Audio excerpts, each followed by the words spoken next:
कहानी की शुरुआत में हमें एक बार को दिखाया जाता है जहां लोग मजे से ड्रिंक कर रहे होते हैं। इसी बार में सर्जियो नाम का एक आदमी आता है। जिस टाइम सर्जियो बार का दरवाजा खोलकर अंदर आता है, ठीक उसी टाइम पर एक आदमी बार से बाहर निकलता है। जैसे ही वो आदमी बाहर जाता है, उसे कोई सर में गोली मार देता है और उसकी मौत हो जाती है। ये देखकर लोगों में भगदड़ मच जाती है। आसपास के सभी लोग वहाँ से भाग जाते हैं। किसी को कुछ नहीं पता कि गोली किसने और कहाँ से चलाई। कुछ ही देर में सड़कों पर सन्नाटा छा जाता है। बार के अंदर मौजूद सभी लोग दरवाजे के पास खड़े होकर डेड बॉडी को देखते हैं, लेकिन डर के मारे कोई भी उस मरे हुए आदमी के पास नहीं जाता। उन्हें समझ नहीं आता कि अब उन्हें क्या करना चाहिए। उसी वक्त एक आदमी पुलिस को कॉल करने की कोशिश करता है, लेकिन उसके फोन में नेटवर्क नहीं आता। और जब बाकी लोग भी अपने मोबाइल में नेटवर्क चेक करते हैं तो उनके मोबाइल में भी नेटवर्क नहीं आ रहा होता, जैसे किसी ने जैमर लगा दिया हो। ये देखकर वे लोग और भी ज्यादा डर जाते हैं। तभी इस बार का क्लीनर डिसाइड करता है कि वो उस मरे हुए आदमी के पास जाएगा, लेकिन जैसे ही वो डेड बॉडी के पास आता है तभी उसे भी कोई शूट कर देता है। यह देखकर बार के अंदर मौजूद सभी लोगों की सांसें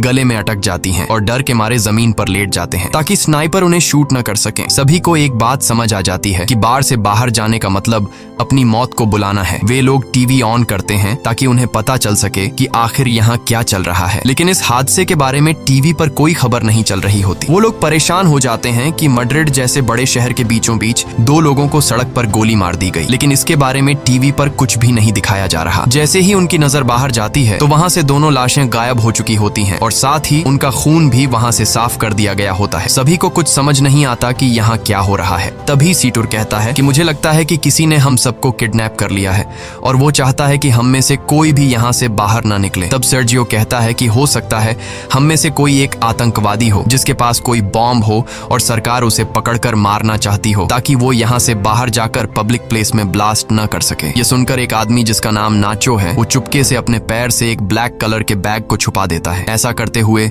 सर्जियो उसे देख लेता है। अब सर्जियो को यकीन हो जाता है कि नाचो एक आतंकवादी है, जरूर उसके बैग में कोई बॉम्ब होगा। वह सबको नाचो को पकड़ने के लिए बोलता है। नाचो को पकड़ने के बाद जब ये लोग उसके बैग को छीन लेते हैं तब नाचो कहता है कि बैग को मत खोलो, इसमें कुछ भी नहीं है, लेकिन ये लोग उसकी बात नहीं मानते और जब बैग को खोला जाता है तो उसमें से कुछ कपड़े और एक हार्ड डिस्क निकलती है। एलिना नाचो से पूछती है कि इस हार्ड डिस्क में क्या है। नाचो कहता है कि इसमें ऐसी कोई भी चीज नहीं है जिससे किसी को भी नुकसान हो। वो कहता है कि मैं एक एड कंपनी में काम करता हूँ और इस हार्ड डिस्क में मेरे काम की फाइल्स हैं, लेकिन एलिना उसकी कोई बात न मानते हुए उसकी हार्ड डिस्क तोड़ देती है, पर हार्ड डिस्क के अंदर कुछ नहीं होता। नाचो गुस्सा हो जाता है कि तुम सब मुझ पे शक क्यों कर रहे हो, सामने एक दूसरा ब्रीफकेस भी पड़ा हुआ है, शायद उसमें कोई बॉम्ब हो। वो सबसे पूछता है कि यह ब्रीफकेस किसका है। तब सर्जियो कहता है कि यह ब्रीफकेस मेरा है और अगर मेरे ब्रीफकेस को किसी ने छूने की कोशिश की तो मैं उसे मार दूंगा। लेकिन यहाँ अंड्रे नाम का एक आदमी अपनी बंदूक निकालता है और सर्जियो पर तान देता है। बंदूक के नोक के सामने सर्जियो अब कुछ भी नहीं कर सकता था, इसलिए बार की मालकिन अम्पारो ब्रीफकेस को उठा लेती है, लेकिन अम्पारो ब्रीफकेस खोलने से डर रही थी। तभी एक भिखारी जिसका नाम इजराइल है, वह ब्रीफकेस को खोल देता है